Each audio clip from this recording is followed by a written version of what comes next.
Usually when you drive down the street, either your brake pedal feels funny, like it pulsates, or you feel this, you hear this noise from the brakes when you put them on. You got to be really aware of that if you do hear a noise like that, because that could mean that your brakes are getting low and you're starting to hit the wear sensors.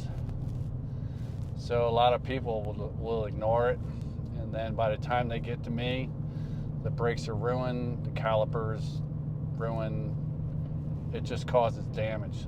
So a lot of people ignore noises. People who take care of their cars, or know or whatever, or somebody gives them insight and they do hear that noise, then they'll stop and bring it to a shop, bring it to our shop, whatever, and have the brakes checked to make sure that they have enough life on them, and